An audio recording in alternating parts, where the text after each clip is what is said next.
ஊர் பெரிய மனுஷன் நீங்க, அதான் வேற வழியே இல்லாமல் எல்லாரும் தலையாட்டுறாங்க. அவங்க உள் மனசில் என்ன இருக்குங்கிறது உங்களுக்கு தெரியுமா? நீ என்ன சொல்ல வர்ற? போட்டி வேணுன்ற, எல்லாரும் சுதந்திரமாக ஓட்டு போடணும்னு சொல்கிறேன். அதான் ஏகமனோ தான் நரசிம்மனை தேர்ந்தெடுத்துட்டாங்களே. நரசிம்மனை எதிர்த்து யார் போட்டி போடுவா? யாருமே நிக்கலன்னா நான் நிக்கிறேன். நானா நரசிம்மனாங்கிறது ஊர் முடிவு பண்ணிட்டோம். ஏப்பா, இந்த ஊரை விட்டு மிலிட்டரிக்கு போய் 25 வருஷத்துக்கு மேல ஆச்சு. இந்த ஊரை பத்தி உனக்கு என்ன தெரியும்?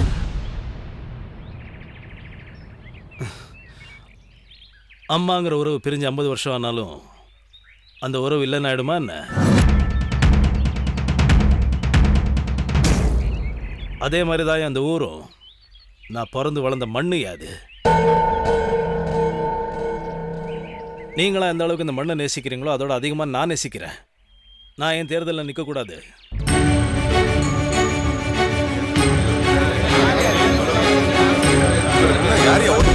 சொக்கலிங்கயா பார்த்து ஒரு ஆள் நிறுத்தினதுக்கு அப்புறம் அவரை எதிர்த்து யார் நிக்க முடியும்? அப்படியே நிறுத்தினாலும் அவருக்கு யார் ஆதரவு தருவாங்க அப்படின்னு ஊர் ஜனங்க கேக்குறாங்க. நான் நிற்கிறேன். இந்த ஊருக்கு என்ன நல்லது செய்யணும்போது நான் செய்கிறேன். எனக்காக ஒரு 4 பேர் கூட ஓட்டு போட மாட்டாங்க. சொக்கலிங்க ஐயா மீறி ஒரு நாய் கூட ஓட்டு போடாது. அதையும் பார்த்துருவோமே. நான் நிற்கிறேன், என்ன நடக்குதுன்னு பார்த்துருவோம். நான் என்ன பொம்பளை பொறுக்கியா முள்ள மாதிரியா இல்லை ஊரை அடிச்சு உலல போடுறேன்? அதெல்லாம் சரிப்பா. ஊரு கட்டுமானம்னு ஒன்று இருக்குல்ல, அதை யார் மீறுவா? ஐயா, கட்டுமானங்கிறது எதில் இருக்கணுமோ அதில் தான் இருக்கணும். எல்லாத்துலையும் இருக்கணுங்கிறது அவசியம் இல்லை. தேர்தலில் வந்துருச்சுல்ல, சுதந்திரம் வேணும். எனக்காக ஒருத்தர் கூட ஆதரவு கொடுக்க மாட்டாங்க. யார் யார் யாரு யார் இவருக்காக ஆதரவு கொடுப்பாங்கன்னு பாத்துருவோமா?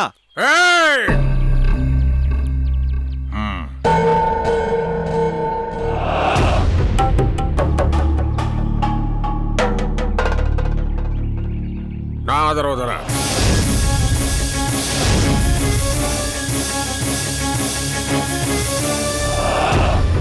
ராஜதுரைக்கு என்னோட முழு ஆதரவு உண்டு.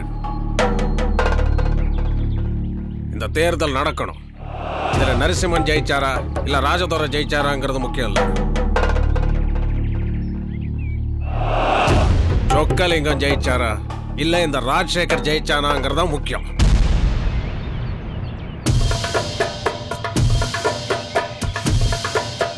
என்ன ராஜசேகர் இப்படி பேசுற? நல்லா யோசனை பண்ணி தான் சொல்றியா? நல்லா யோசிச்சு சுயநனவோட தான் என் ஆதரவை ராஜதுரைக்கு தரேன். இந்த எலெக்ஷன் நடக்கணும், நடந்தே ஆகணும்.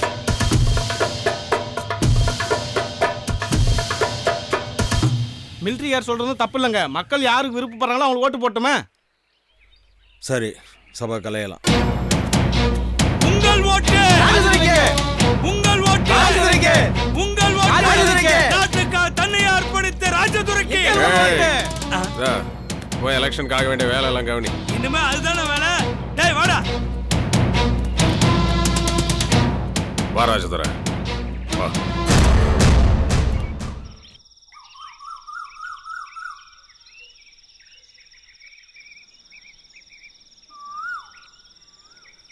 ஐயா வணக்கம் ஐயா. நான் ஒன்றை தான் பார்க்க வந்தேன் வீராசாமி. அப்படியா? என்ன விஷயம் சொல்லுங்க. எல்லாம் உன் பையன் விஷயமா தான். உன் பையன் எலெக்ஷனில் நிற்கிறான். உங்ககிட்ட சொன்னானா? சொல்லு வீராசாமி, உங்ககிட்ட சொன்னானா இல்லையா? ஐயா, அவன் என்கிட்ட எதுவுமே சொல்லலைங்க. எதுக்கு இப்படி ஒரு முடிவை எடுத்தானே எனக்கு தெரியல. நாங்களும் எவ்வளோ சொல்லி பார்த்துட்டோம், ஆனால் அவன் கேட்குற மாதிரி இல்லை. அந்த ராஜசேகர் அவனுக்கு துணையாக இருக்கான். அதனால் இவனும் எலெக்ஷனில் நிற்பேன்னு பிடிவாதமாக இருக்கான். அவன் பிடிவாதமாக பேசுகிறத பார்த்து எனக்கே கொஞ்சம் பயமாயிடுச்சு. நீங்கள் ஏன் பயப்படணும்? இல்லை, நீ அந்த தாயம்மா புவனாவை பற்றி அவன்கிட்ட சொல்லி அந்த கோபத்தில் தான் அவன் என்னை எதுக்குறானோன்னு நினைக்கிறேன். ஐயா, எனக்கு தெரிஞ்ச அந்த ரகசியம் குளத்தில் போட்ட கல் மாதிரியா, வெளியில யாருக்குமே தெரியாது. ஐயா, நீங்க என்ன அப்படி நினைக்கலாமா? அன்னைக்கு நான் உங்களுக்கு பண்ணி கொடுத்த சத்தியம் இன்னைக்கும் பூரண ஆயுசோட தான் இருக்கு. அது என்னைக்குமே மாறாது ஐயா. என்ன நம்பலாம் ஐயா. பஞ்சாயத்தில் அவன் ஆவேசமாக பேசுனதை நினச்சி எங்கே நீ இந்த ரகசியத்தை அவங்ககிட்ட சொல்லிட்டியோன்னு எனக்கு கொஞ்சம் பயமாயிடுச்சு. என்னை மன்னிச்சிரு. ஐயா என்கிட்ட வந்து இன்னொரு விஷயம், நம்ம ஊரில் இது வரைக்கும் தேர்தல் போட்டியே வந்ததில்லை. இப்போவும் பையன் மூலமாக வந்துருச்சு. நாங்களே எவ்வளோ சொல்லி பார்த்துட்டோம், கேட்கல. நீயும் சொல்லிப்பாரு, அப்புறம் நடக்கிறது நடக்கட்டும். அவன் என்னத்தை மனசுல வச்சுக்கிட்டு இப்படி ஒரு முடிவை எடுத்தானே தெரியலையா. அவன் வரட்டும், நான் புத்தி சொல்றேன். சரி வீராசாமி, அப்போ நான் புறப்படுறேன். சரிங்க.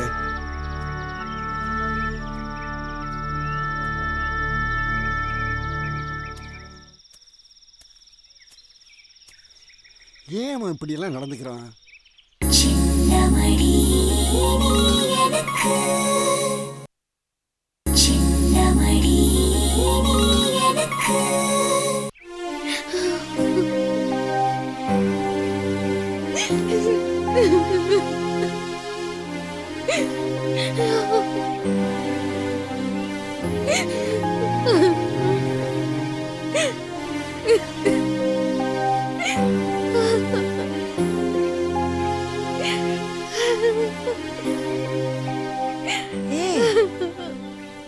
என்னத்தா?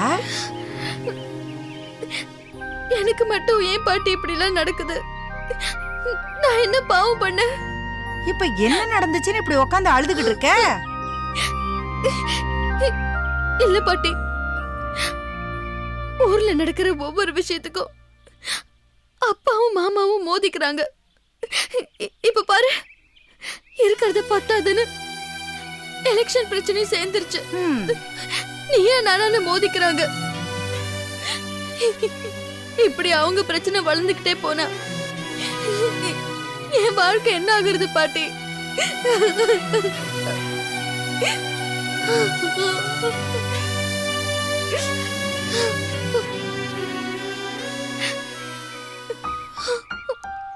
இந்த பாரு மீனா குட்டி, ஊர் பிரச்சனையும் உன் கல்யாணத்தையும் போட்டு குழப்பிக்காத. உன் மாமனும் உன் அப்பனும் மோதிக்கிறது இன்னைக்கு நேத்தா, காலங்காலமா நடக்கிறது தானே. ஆனா ஒண்ணு, உன் கல்யாண விஷயத்துல அவங்க 2 பேரும் எந்த கெடுபடியும் காட்ட மாட்டாங்க. எப்படி பாட்டி சொல்ற? அவங்கதான் நீ செத்தா நான் வர மாட்டேன், நான் செத்தா நீ வரக்கூடாதுன்னு மோதிக்கிறாங்களே. இந்த நிலைமையில நான் எப்படி அங்க வாக்குப்பட முடியும்? அடியே, உன் மாமன் கோவம் எல்லாம் உன் அப்பா மேலதானே தவிர உன் மேல கிடையாது. இப்படி ஒரு மருமக கிடைக்கிறதுக்கு யாருக்குதான் கசக்கும்? அதுவும் இல்லாம சிவா மனசுல நீ தான் இருக்கேங்கிறது உன் மாமனுக்கு நல்லா தெரியும். பாட்டி சொல்றேன், சிவா உனக்குதாம்மா, நீ தைரியமா இரு. அது சரி, ஆனா 2 குடும்பமும் ஒண்ணு சேர்ந்தாதான் நம்ம கல்யாணம்னு சிவா மாமா ஒத்த கால்ல நிக்கிறாரு. இவங்க எப்ப ஒண்ணு சேர்றது? எங்க கல்யாணம் எப்ப நடக்கிறது? அதுக்காக ஓடி போய் தாலி கட்டிக்கிறேங்கிறியா? போ பாட்டி, என் வேதனை உனக்கு கிண்டல போச்சு. கூறு கெட்டவள, அளவுக்கு அதிகமா போனா எதுவுமே திகட்டி போகும். இவனுங்க கோவமும் அப்படித்தான். ஒரு நாள் இல்லைன்னா ஒரு நாள் இதெல்லாம் சலிச்சு போய் மாமா மச்சான்னு கட்டி பிடிச்சுக்குவானுங்க. இதெல்லாம் நடக்குதா இல்லையா நீயே பாரு. நிஜமாவா? சத்தியமா. போதுமா? நீ அப்பப்ப இப்படி ஆறுதலா பேசுறதுனாலதான் நான் தைரியமா இருக்கேன் பாட்டி. அதுக்காகத்தானே இந்த பாட்டி உசுரோட இருக்கேன். ஒரு நாள் நான் கண்ணை மூடும் போது உனக்கு கல்யாணம் முடிஞ்சிருக்கும். அபசகனமா பேசாத பாட்டி. என் புள்ள கல்யாணத்திலயும் நீதான் அச்சது போடுவ. ஆசைய பாரு.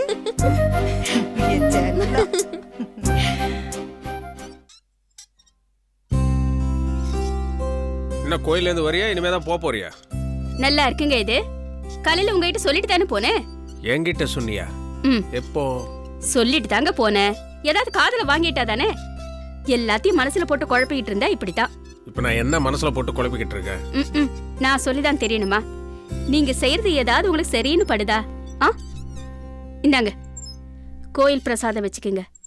அப்பவாது நல்ல சிந்தனையா வருதான்னு பாப்போம். நீ எங்க வரன்னு எனக்கு தெரியுதுரி.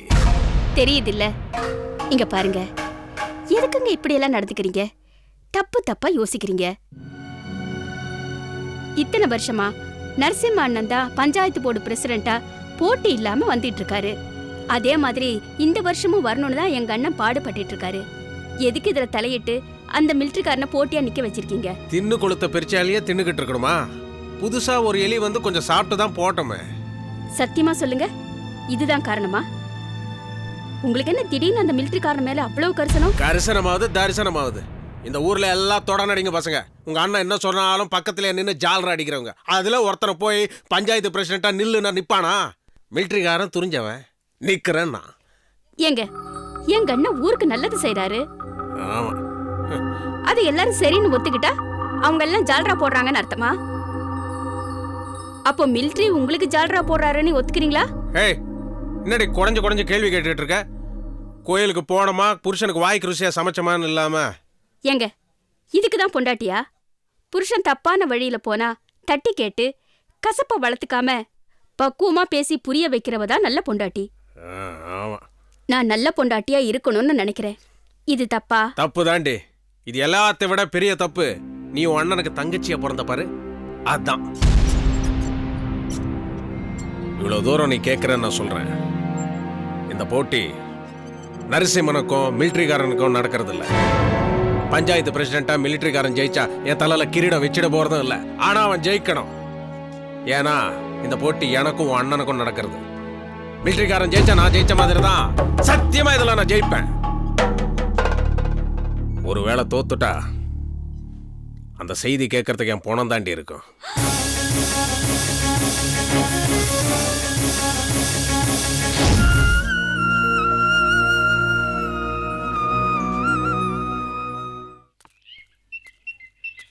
ஆமா, திடீர்னு நீ ஏன் அந்த முடிவுக்கு வந்த? ஐயா, எனக்கு வேண்டான்னு தோணுதுங்க ஐயா. வேண்டாண்ணா? இத்தனை வருஷம் நானே பிரசிடெண்ட்டாக இருந்தாச்சு. இந்த தடவை ஒரு புது ஆள் தான் வரட்டுமே, அதுக்காக தான் ஐயா. அதுக்கு தான் என்ன காரணம்னு கேட்குறேன். காரணமெல்லாம் ஒன்றும் இல்லைங்க ஐயா. பொது வாழ்க்கைன்னு ஓடி ஓடி அழுத்து போச்சு. கொஞ்சம் வீட்டையும் கவனிக்கலாமேன்னு தான். ஏன்னா பொண்ணுக்கு கல்யாண பேச்சு வேறு எடுத்தாகணும். அந்த நிலைமையில் மறுபடியும் பிரசிடென்ட் பதவிக்கு நிற்கிறது சுமதானுங்கள ஐயா. அதுக்காக தான் சொல்கிறேன். நீ சொல்கிறதெல்லாம் நம்புற மாதிரி இல்லைப்பா. உன்னை யாரோ மிரட்டியிருக்காங்கன்னு நினைக்கிறேன். ஐயோ, என்னை யாரும் மிரட்டலிங்க ஐயா. இது நானாக எடுத்த முடிவு தான். என் மச்சான் ஏதாவது ஒன்று மிரட்டினானா? ஐயா, நீங்களா ஏன் எதோ கற்பனை பண்ணிக்கிறீங்க? அப்படியெல்லாம் எதுவும் இல்லைங்க ஐயா. அவன் தான் உன்னை மிரட்டியிருப்பான். அவனை ஐயா, ஒரு நிமிஷம். ஏன் அப்படி அவசரப்படுறீங்க? அவர் ஒன்றும் என்னை மிரட்டலிங்க. ஆனால் அவரை மனசில் வச்சுக்கிட்டு தான் நான் இந்த ஒரு முடிவுக்கு வந்தேன். நீ சொல்கிறது எனக்கு ஒன்றும் புரியல. ஐயா, உங்களுக்கும் அவருக்கும் 7ஆம் பொருத்தம். இந்த நிலைமையில் நான் பிரசிடெண்ட் பதவிக்கு நிற்கிறது ஒரு சுமையாக இருக்குமேனு தான் யோசிக்கிறேன். அதுவும் இல்லாமல் இந்த பதவியை அவர் ஒரு பெரிய கௌரவ பிரச்சனையாக நினைக்கிறாரு. இந்த சூழ்நிலையில் அவர் நிற்க வச்ச மிலிட்டரிக்காரர் தோற்று போயிட்டான்னு வச்சுக்கோங்க, அவருடைய கோபமெல்லாம் உங்கள் மேலே தான் ஏன் திரும்பும். அதனால் உங்கள் பொண்ணோட கல்யாண வாழ்க்கை பாதிக்கும். அதுக்கு தான் ஏன் சொல்கிறேன். இந்த பாரு, 4 பேருக்கு நல்லது பண்ணணும்னா நீ எலெக்ஷனில் நிற்கணும். இதனால் என் பொண்ணு கல்யாணமெல்லாம் ஒன்றும் பாதிக்காது. நீ அதை பற்றியெல்லாம் ஒன்றும் கவலைப்பட்டுக்கிட்டு இருக்காத. நான் சொல்கிறேன், நீ எலெக்ஷனில் நிற்கிற, ஜெயிக்கிற. இதான் என் முடிவு. ஐயா, ஐயா, நான் சொல்கிறது கொஞ்சம்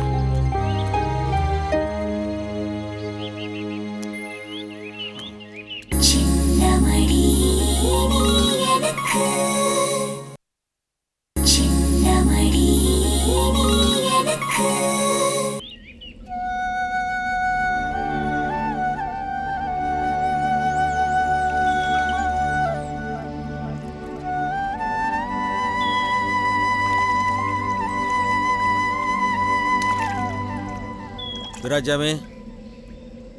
ஐயா வாங்க, ஐயா வாங்க, உள்ளே வந்து உட்காருங்க ஐயா. பரவாயில்ல, இருக்கட்டும். என்னய்யா என்ன தேடி வந்திருக்கீங்க? விராசாமி, உன் புள்ள ராஜதுரம் மூலமாக இந்த ஊர் 2 பட்டு நிற்கணுமா? ஐயோ, நான் அப்படி நினைப்பேனுங்களா? விராசாமி, உன்னை பற்றி எனக்கு தெரியும். நீ எல்லாத்துக்கும் அனுசரித்து போகிறவர். ஆனால் உன் பிள்ளை அப்படி இல்லை. என் மச்சான் பேச்சை கேட்டுக்கிட்டு தறி கட்டு அலையிறான். மச்சானோட சவாசம் அவனை எங்கே கொண்டு விடுன்னு எனக்கு மட்டும்தான் தெரியும். ஐயா, 25 வருஷம் கழிச்சு என் பிள்ளை என்கிட்ட வந்திருக்கான். வந்ததும் வராதுமா இந்த ஊர் பிரச்சனைகளை தலையிடுறது எனக்கும் பிடிக்கல ஐயா. எதுக்குப்பா உனக்கு இந்த வேண்டாத வேலைன்னு கேட்டேன். இந்த ஒரு விஷயத்துல மட்டும் என்னை எந்த கேள்வியும் கேட்காதீங்கன்னு சொல்லிட்டாங்க. தலைக்கு மேல வளர்ந்த புள்ள, இதுக்கு மேல அவங்கள்ட்ட நான் என்ன சொல்ல முடியும்? தனிப்பட்ட முறையில் நான் சொன்னேன்னு சொல்லு. நடக்க போகிற எலெக்ஷனில் போட்டி வேண்டாம். மற்றபடி ஊர் பொது விஷயத்தில் அவன் முக்கியஸ்தனா இருந்து பேசலாம். புரியுதா? ஏற்கனவே சொல்லிட்டேங்க, மறுபடியும் சொல்லி பார்க்கறேன். சொல்லி பார்க்கறது மட்டுமில்ல, சம்மதிக்க வை.